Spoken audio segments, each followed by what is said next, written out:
Então, pessoal, nós vamos estudar aqui o Teorema 4.18, que ele diz o seguinte: se as raízes dessa equação r ao quadrado mais pr mais q igual a zero são R1 e R2, com R1 diferente de R2, então todas as soluções, né, dessa recorrência linear de segunda ordem são da forma A índice n igual a C1, R1 elevado a n, mais C2, R2 elevado a n, com C1 e C2 constantes. Lembrando que C1 e C2 pode ser tomado de forma arbitrária. Então vamos à demonstração. Então, fazendo aqui a demonstração do Teorema 4.18, nós temos aqui essa equação do segundo grau, que é uma equação característica dessa recorrência linear de segunda ordem, do tipo x índice n mais 2, mais p x índice n mais 1, mais q x índice n igual a zero. O teorema está querendo dizer que se R1 e R2 são raízes dessa equação do segundo grau, com R1 e R2 distintas, então a solução dessa recorrência é do tipo A índice n igual a C1 R1 ao quadrado mais C2 R2 ao quadrado com C1 e C2 constantes. Vale lembrar que A índice n é uma das soluções, né? Tem várias soluções. Então eu posso chamar esse A índice n de Y índice n. Pode ser B índice n, C índice n, enfim. O que vai nos ajudar a entender essa demonstração é justamente essa estratégia. Por que eu chamei de Y índice n? Porque aqui eu posso colocar ela dessa estrutura, que é a solução dessa recorrência. Então, dentro desse termo geral, eu vou escolher uma solução, que eu vou chamar de y1 e y2. Então, y1 vai ser igual, como a gente sempre temos que retomar essa fórmula geral aqui, então, y1 como é solução vai ficar C1, R1 elevado a n, porque o n é 1, mais C2, R2 elevado a 1, porque o n é 1. E como é que vai ficar a segunda solução, o y2? Vai ser igual a C1, R1 elevado a 2, porque o índice aqui é 2, mais C2, R2 elevado a 2. Então, aqui nós temos a equação asterisco e a equação 2 asterisco, que nós vamos já resolver ela. Então, resolvendo a equação asterisco, o que é que eu vou fazer? Vou trazer esse termo para o primeiro membro, então fica nessa estrutura. Está positivo, vem negativo. Que a ideia é nós tornar aqui o C1, isolar ele. Então, o R1 está multiplicando, passa dividindo. Então, nós temos que o C1 tem essa fração aqui. E nós vamos lá na equação 2 asterisco e vamos substituir o C1. Então, a equação 2 asterisco tem y2 igual ao C1, que é quem? y1 menos C2R2 dividido por R1, vezes o R1 ao quadrado, mais C2R2 ao quadrado. O que é que acontece aqui? A gente cancela aqui, ó, que aqui é R1 ao quadrado dividido por R1, simplificando, fica somente o R1, certo? Então, continuando aqui embaixo, vai ficar y1 menos C2R2 vezes o R1, porque nós simplificamos aqui, mais o C2R2 ao quadrado. Multiplicando tudo que tem dentro do parênteses, usando aqui a distributividade, nós vamos ter essa solução aqui, essa expressão aqui, né? Fica y1 vezes R1 menos C2R2 vezes R1 mais o C2R2 ao quadrado. Ok? Colocando o C2 em evidência, nós temos que aqui vai ficar o R2 ao quadrado menos o R2R1 aqui dentro do parênteses. Colocando o R2 em evidência, né? Então fica R2 fora do parêntese, multiplicado por R2, porque que é R2 ao quadrado, R2 vezes R2 dá R2 ao quadrado, menos aqui o R1 fica dentro do parênteses, porque R2 vezes R1 dá R1 vezes R2.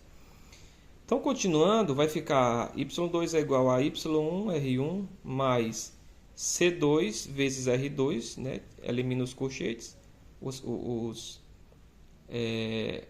esse símbolo aqui, fica só o que está dentro do parêntese.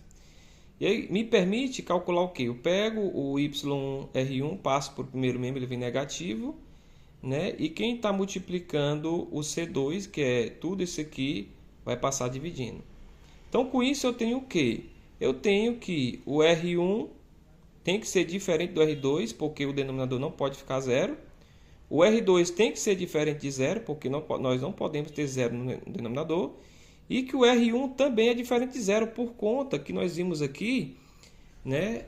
Por conta disso, que o R1 também está no denominador, então ele também não pode ser zero. Então, aqui já é algo interessante, porque prova que o R1 e o R2 são raízes distintas. Voltando para a nossa solução, né, inicial, onde nós chamamos y índice n igual a C1 R1 elevado a n mais C2 R2 elevado a n, aqui nós vamos usar o seguinte artifício. Vamos pegar isso aqui e trazer tudo para o primeiro membro da igualdade. Então, o que está positivo vira negativo, né? E o que fica depois da igualdade é igual a zero. Então, o que é que eu vou fazer assim? Eu vou chamar isso aqui de erro, a diferença. O z de n é a diferença entre yn, que é o termo geral, né? Menos C1 R1 elevado a n mais C2 R2 elevado a n. O que eu quero mostrar com isso? Que esse erro sempre vai ser zero, certo? Que z de n vai ser igual a zero para todo n, ok? Ou seja, será que... A pergunta é o seguinte, será que essa diferença aqui pode ser diferente de zero? Essa é a pergunta. Porque se for diferente de zero, então existem soluções diferentes. Se isso daqui é diferente disso, então temos soluções diferentes entre o termo geral e essa forma proposta. Ok? Mas, se essa diferença for sempre igual a zero, então todas as soluções são da forma proposta. Ou seja, isso daqui realmente é igual a isso daqui. Não tem erro. Ou seja, o z de n tem que ser zero. Para essa construção, o que é que nós vamos fazer aqui? Eu vou pegar uma recorrência linear de segunda ordem da seguinte forma. Z índice de n mais 2 mais p z índice n mais 1 mais q z índice n igual a zero. O que é que nós temos aqui? Vamos começar de baixo aqui para cima. Quem é z índice n? Nós já sabemos. Z índice n é yn menos C1 R1 elevado a n menos C2 R2 elevado a n. Está aqui. Isso aqui é o quê? Zero. Então, quem vai ser o z índice n mais 1? Vai ser praticamente a mesma coisa, o que vai alterar é só o índice. Aqui é n mais 1, aqui é n mais 1 também. Antes aqui era n, que passa a ser n mais 1 também. E quem vai ser z índice n mais 2? O que vai alterar em relação aos anteriores também vai ser só o índice. Porque aqui era n mais 1, aqui passa a ser o índice n mais 2. Aqui o índice aqui era elevado a n mais 1, passa a ser elevado a n mais 2. E aqui era R2 elevado a n mais 1, passa a ser R2 elevado a n mais 2. Igual a zero também. Ok? Bom, finalizando, então nós vamos substituir, né? Onde tem z índice de n mais 2, vamos substituir por isso daqui. Y n mais 2 menos C1 R1 elevado a n mais 2 menos C2 R2 elevado a n mais 2. Certo? Mais P vezes, quem é o Z? Índice n mais 1. Aí vamos substituir pelo que ele corresponde. Nós já vimos. Mais o Q vezes o Zn, que é quem? Yn menos C1 R1 elevado a n menos C2 R2 elevado a n. Então, somando tudo, nós vamos juntar os que são correspondentes. Ó. Yn mais 2 está aqui. Mais Pyn mais 1 está aqui. mais QYN. Gente, o que é isso aqui? Isso daqui é uma recorrência linear de segunda ordem. Se é uma recorrência linear de segunda ordem, então ela tem uma equação característica. Se tem uma equação característica, lembra lá da introdução? Então ela é do tipo R2, R ao quadrado, mais PR, mais Q, que vai ser o quê? Zero. Ou seja, nós já temos que isso daqui é zero. Ok? Bom, vamos colocar o C1 em evidência. Então, menos C1 em evidência. Colocando em evidência, aqui nós vamos ter o R1 elevado a N mais 2, mais o P R1 elevado a N mais 1, mais o Q R1 elevado a N. Tá certo? Colocando aqui o R1 elevado a N em evidência, aí aqui vai ficar o que dentro do parênteses? Vai ficar o R1 elevado a 2, né? Porque somando aqui, produto de potência de mesma base, vai somar os expoentes. Aí aqui vai ficar o PR, P vezes R1 mais o Q. Isso aqui é justamente a equação característica, ó, entendeu? Que é igual a zero, ou seja, nós já temos que isso aqui também é zero. Então, colocando o C2 em evidência, a mesma coisa. Colocando o C2 em evidência, vai ficar o quê? O R2 elevado a N mais 2 mais o de R2 elevado a N mais 1 mais o Q elevado a vezes R elevado a N, certo? Ah, tá aqui é o C2, tá certo aqui, ó. Q vezes R elevado a N. A mesma coisa, colocando o R2 elevado a N em evidência, nós vamos ter essa equação do segundo grau aqui, que nós já sabemos que é igual a zero. Ó, se aqui é zero, multiplicado por isso vai dar zero. Zero a tudo. Se aqui também é zero e aqui também é zero, então logo essa recorrência aqui é igual a zero. Ok? Tudo isso aqui é igual a zero. Então até coloquei aqui. O que isso significa? Significa que o erro, ou seja, aquela diferença entre o y n, tá aqui, ó. Isso quer dizer o quê?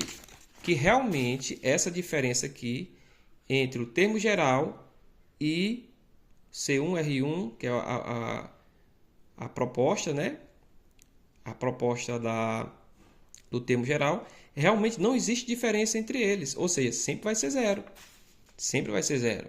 Ou seja, também obedece, Z de N também obedece a mesma regra da sequência original. Vai obedecer a mesma regra, né, dessa sequênciazinha aqui. Ou seja, essa sequência aqui é para todas as recorrências desse tipo.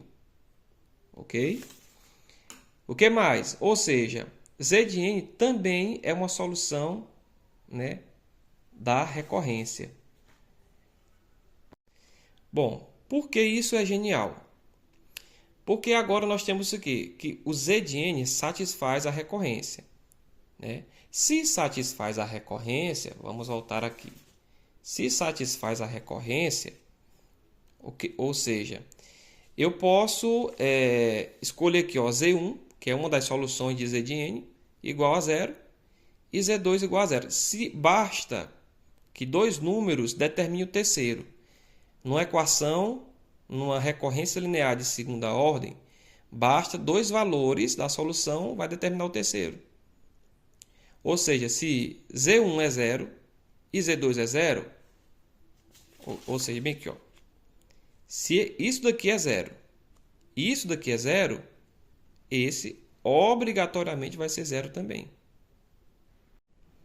Ou seja, isso daqui, né, tudo isso aqui força que, né, o Z de N obrigatoriamente tem que ser zero para todo N escolhido. Portanto, realmente, né, então, portanto, a solução dessa recorrência aqui são da forma A índice N igual a C1R1 elevado a N mais C2R2 elevado a N para C1 e C2 constantes.